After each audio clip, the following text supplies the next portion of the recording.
আসসালামু আলাইকুম ওয়া রাহমাতুল্লাহি ওয়া বারাকাতুহু। ব্রাদার ইন ইসলাম, আজকে আপনাদের সামনে কটি আলোচনা করব যে ফরজ নামাজের পর যে নামাজের পরে আমরা দোয়া করি, এই দোয়া করা যাবে কি যাবে না। বর্তমান সমাজে কিছু দাড়িওয়ালা ইহুদি দালাল বেরিয়েছে, আপনার বলছে যে চলবে না। এদের চেহারা দেখবেন তো মনে হবে যে ইবলিস শয়তান সকাল সন্ধ্যা এদের চেহারাতে পেশাব করে। তো মুসলমান দোয়া করার বলছে হাদিস নাই। তো মুসলমান ও হাদিস পড়তে জানে না। হাদিস পড়তে গেলে আপনার 12-13 বছর মাদ্রাসায় পড়াশোনা করতে হয়।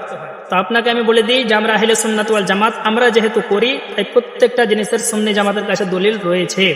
তো মুসলমান নামাজের পরে দোয়া করা হাদিস মুসলিম শরীফ আরবি কিতাবুল মাসাজিদ হাদিস নাম্বার 1338, আপনার পৃষ্ঠা নাম্বার 239, আপনার প্রিন্ট দারুস সালাম রিয়াদ সৌদি আরব সেম হাদিস খানা, আপনার মুসলিম শরীফ আরবি উর্দু প্রথম খণ্ড হাদিস নাম্বার 1239, পেজ নাম্বার 464, লাহোর পাকিস্তানের প্রিন্ট। এখানে লিপিবদ্ধ আছে হাদ্দাসানা ইসহাক ইবনে ইব্রাহিমা আখবারানা জারিরুন আন মানসুরিন আনিল মুসাইয়িব ইবনে রাফিইন আন ওয়ারাদিন মাওলাল মুগীরা ইবনে শুবাতা ক্বালা কাতাবাল মুগীরা ইবনে শুবাতা ইলা মুআবিয়াতা আন্না রাসূলুল্লাহি সাল্লাল্লাহু আলাইহি ওয়াসাল্লাম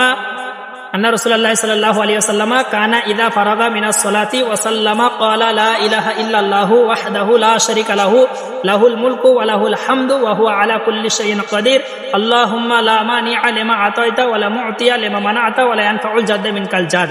এই হাদিসের মধ্যে লিপিবদ্ধ আছে হযরতে মুগীরা বিন শুবা রাদিয়াল্লাহু তাআলা আনহু হযরতে ওয়াররাদ থেকে বর্ণনা করেছেন যে হযরতে মুগীরা বিন শুবা তিনি হযরতে আমিরে মুআবিয়া রাদিয়াল্লাহু তাআলা আনহুকে একটা খাত লিখলেন যে আল্লাহর নবী সাল্লাল্লাহু আলাইহি ওয়াসাল্লাম নামাজ থেকে ফারিগ হওয়ার পরে হাত তুলে দোয়া করতেন। কি দোয়া করতেন? হাদিসের মধ্যে এটাও আছে যে লা ইলাহা ইল্লাল্লাহু ওয়াহদাহু লা শারীকা লাহু লাহুল মুলকু ওয়া লাহুল হামদু ওয়া হুয়া আলা কুল্লি শাইইন কাদির, এই দোয়া নবী পড়তেন। তারপরে আল্লাহুম্মা লা মানিয়া লিমা আতাইতা ওয়া লা মু'তি লিমা মানা'তা ইয়ানফাউল জাদ্দু মিনকাল জাদ, এরকম অনেক দোয়া পড়তেন।